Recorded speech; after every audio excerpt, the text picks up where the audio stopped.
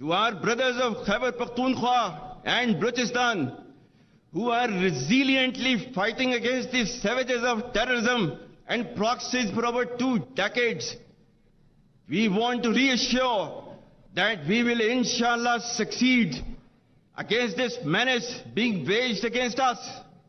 We want you to live in peace and progress in line with the aspirations of the people. Chief of army staff نے دہشت گردی کے حوالے سے خیبر پختونخوا اور بلوچستان کی عوام کی قربانیوں کے حوالے سے کھل کے بات کی. وہیں پر انہوں نے ملک میں جو اندرونی خلفشار ہے اس پر بھی ایک واضح پیغام دیا. وہ کیا تھا سنیے. Attempts to drive a wedge between army and nation are reprehensible and will never succeed. افواج پاکستان اور عوام ایک تھے, ایک ہیں اور ایک رہیں گے. اندرونی خلفشار کے حوالے سے جہاں چیف آف آرمی سٹاف نے بہت اہم گفتگو کی, وہاں پاکستان کی جو فارن پالیسی ہے اور خاص کر اس میں جو خطے کی اہمیت ہے اس پر کیا گفتگو کی سنیے. We are making great strides of partnership and cooperation with our time-tested friend China, and we have reinvigorated our new spirit in our historic relations with Kingdom of Saudi Arabia, United Arab Emirates, Republic of Turkey, State of Qatar and Islamic Republic of Iran. ان تمام چیزوں کے ساتھ انہوں نے ایک بار پھر, جیسا کہ میں نے آپ کو پہلے ابتدا میں بتایا کہ آج جب کیئر ٹیکر پرائم منسٹر کی تقریب حلف برداری تھی, انہوں نے امید کا پیغام دیا. گزشتہ روز بھی انہوں نے اسی امید کا پیغام عوام کو دیا. سنیے چیف آف آرمی سٹاف نے کیا کہا. My message of hope is for the people of all ages. We must stand united and rise above self to serve Pakistan in whatever ways it demands of us. Always remember, Pakistan is our identity and the rationale to exist. Pakistan ہے تو ہم ہیں, پاکستان نہیں تو کچھ بھی نہیں. فرد قائم ربط ملت سے ہے, تنہا کچھ نہیں. فرد قائم ربط ملت سے ہے, تنہا کچھ نہیں. موج ہے دریا میں اور بیرون دریا کچھ نہیں. موج ہے دریا اور بیرون دریا کچھ نہیں. Chief of army staff general Syed Asim Munir کا جسے کہتے ہیں امید کا پیغام قوم کے لیے, عوام کے لیے, خطے کے ممالک کے لیے اور بین الاقوامی دنیا کے لیے. بریگیڈیئر ریٹائرڈ وقار احمد صاحب دفاعی تجزیہ نگار ہیں, ہمارے ساتھ ہیں. سر, 76واں جشن آزادی, چیف کی کا خطاب, یہ صرف خطاب نہیں ایک پالیسی اسٹیٹمنٹ لگتا ہے آنے والے دنوں کا, کیسے دیکھتے ہیں آپ سے؟ آئی تھنک ایک تو سب سے پہلے پوری قوم کو 76ویں یوم آزادی کی مبارکباد. اور جیسے آپ نے مینشن کیا, there is a change of command taking place, نئے کیئر ٹیکر وزیر اعظم آ چکے ہیں. سو اس لحاظ سے جتنے پاکستان کو چیلنجز رہے ہیں, especially I think last 2 decades, اگر آپ اس کو دیکھیں ایٹ ٹائم لوگ جو ہے اس کو مس کر جاتے ہیں. اور جب پاکستان کی اکانومی کی بات ہوتی ہے, پاکستان کے لیٹ سے باقی ایشوز کی, کہ we lost lot of people and then we lost about $200 billion. اگر آپ اس کو ایڈ کریں ایٹ دی ایوریج تو you could have been the fastest growing economy in South Asia. یہ آئی تھنک بڑی باٹم لائن ہے.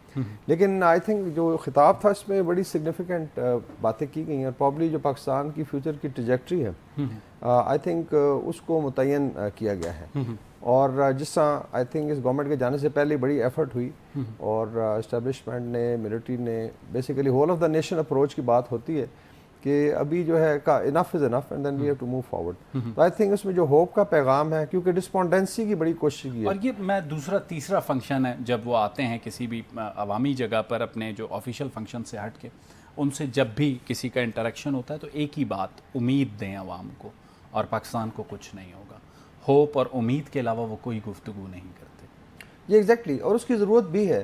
Because if you look at last 1.5 years especially, جس میں پی ٹی آئی کی گورنمنٹ کے جانے کے بعد ایک پوری ہیٹ کیمپین کی گئی کریٹ, اینڈ دین جو تھا این ایفرٹ واز میڈ کہ you create a veg between army and military and people of Pakistan, جو ناکام ہوا اسپیشلی 9 مئی کے بعد جب اسالٹ کیا گیا. تو اس میں I think what ever even کوئی پازیٹیو چیز بھی ہوتی ہے تو اس کو بڑے نیگیٹو پیرائے میں پیش کرنے کی کوشش کی جاتی ہے, اور یوتھ کو اسپیشلی ٹارگیٹ کیا جا رہا ہے جی کہ ہوپلیسنس ہے اور لوگ جا رہے ہیں all that. But if looking at potential جو ہے ہمیشہ ہم بات کرتے ہیں. لیکن سب سے اہم جو 3 چیزیں مجھے لگتی ہیں, دہشت گردی کے خلاف جنگ بھی فوکس ہے, کشمیر بھی فوکس ہے, ہندوستان کو بھی واضح پیغام ہے, اندرونی خلفشار پہ بھی بات ہوتی ہے. لیکن اس بار ایسا لگتا ہے ان 76 سالوں میں پہلی مرتبہ ہم دیکھتے ہیں کہ خطے کے ممالک, خاص کر جو دوست ممالک مڈل ایسٹ سے تعلق رکھتے ہوں, افغانستان ہو, اس تقریر میں افغانستان کو بھی ایک واضح پیغام دیا گیا, ایران کی بات کی گئی, ریجنل کوآپریشن کو بہت اہمیت دے رہی ہے اسٹیبلشمنٹ, اور اس کے ساتھ ساتھ جو دیگر برادر اسلامی ملک ہیں, چاہے ترکی ریجن سے تھوڑا سا دور ہے لیکن اسلامی ملک ہے تو ساتھ ہے جی سی سی کنٹریز, تو آپ اسے ایک پیراڈائم شفٹ کہتے ہیں یا آپ کو لگتا ہے کہ یہ پاکستان کی ضرورت ہے اور ہمیں اسی پہ آگے بڑھنا ہو؟ جس میں ایک تو ایکسٹرنل انوائرمنٹ جو ہے چینج بھی ہوا ہے, اسپیشلی ایران سعودی رپورٹ پر جب ہوا, اور اس کے اندر جو ہے ایک بڑا کوائٹ رول رہا ہے پاکستان کا. پیپل تھنک کہ شاید صرف چائنا نے کیا, پاکستان کی ڈیزائر بھی رہی ہے, بڑی ایفرٹ رہی, چاہے ملٹری ڈپلومیسی تھی, چاہے اٹ واز پولیٹیکل یا آپ کہہ لیں فارن آفس کا, اس میں بڑا رول رہا. اور یہ آئی تھنک اس کی وجہ سے بڑا سیلوٹری افیکٹ آ رہا ہے. ہم نے دیکھا کہ ایون ٹرکش پریزیڈنٹ پر he was in Saudi Arabia, جو ریجنل جو بگز ہیں آئی وڈ سے جو اس وقت اسلامک ورلڈ کے اسپیشلی ویسٹ ایشیا میں, اس میں پاکستان ہے, یو ایران,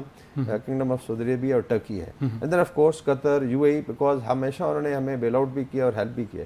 تو I think there is an awareness. اور پھر رشیا یوکرین وار کی وجہ سے آئی تھنک جو ویسٹرن ہیجمنی تھی اس میں بھی ایک ڈینٹ آیا, لوگوں نے سوچنا شروع کر دیا ہے کہ why to create problem with in that. I think chief کا جو خطاب اس میں اسپیسیفکلی ان کنٹریز کا, آئی تھنک چائنا کا مینشن کرنا کہ یہ وہ ہمارے محسن کنٹریز ہیں جنہوں نے ہمیشہ ہمیں مدد کی ہے, لیکن and we had to basically 76 سالوں کا سفر, اس کے اپس اینڈ ڈاؤنز اپنی جگہ پہ ہیں.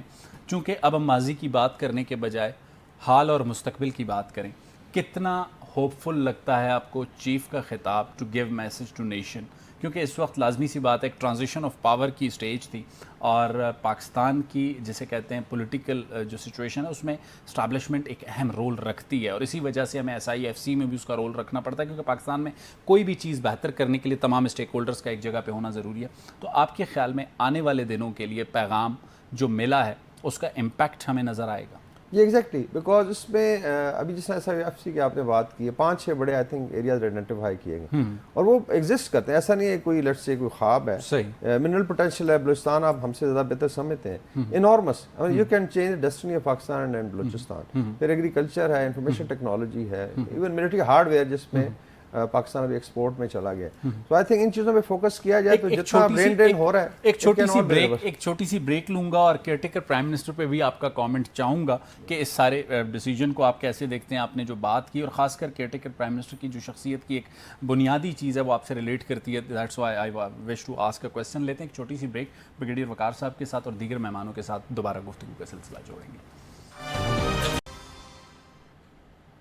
ویلکم بیک ناظرین. بریک پر جانے سے پہلے ہم 76ویں جشن آزادی کے موقع پر chief of army staff general Asim Munir کی کاکول میں تقریر, اس پر بریگیڈیئر ریٹائرڈ وقار صاحب سے بات کر رہے تھے. لیکن آج کے دن 14 اگست 2023 کو جب قوم اپنا 76واں جشن آزادی منا رہی ہے, اسی دن پاکستان کے 8ویں کیئر ٹیکر پرائم منسٹر انوار اللہ کاکڑ, جن کا بیسکلی اور بنیادی تعلق بلوچستان سے ہے, کاکڑ قبیلے سے تعلق رکھتے ہیں, پہلی مرتبہ 2008 میں پاکستانی پالیٹکس میں انہوں نے الیکشن کنٹیسٹ کیا, اور اس کے بعد 2013 سے جو جسے کہتے ہیں 18 والا PMLN کا دور تھا, اس دور میں 2 سال کے لیے جب نواب ثناء اللہ زہری چیف منسٹر بنے, مری معاہدے پر عمل درآمد کے بعد انوار اللہ کاکڑ پہلی مرتبہ میڈیا پر ترجمان کے طور پہ حکومت بلوچستان کے آئے. لیکن 2006 سے جسے کہتے ہیں کہ وہ ایک ایسی شخصیت کے طور پر بلوچستان میں دیکھے جاتے تھے جو جسے کہتے ہیں کہ فیڈریشن کے نیریٹو کے ساتھ کھڑی ہوتی تھی.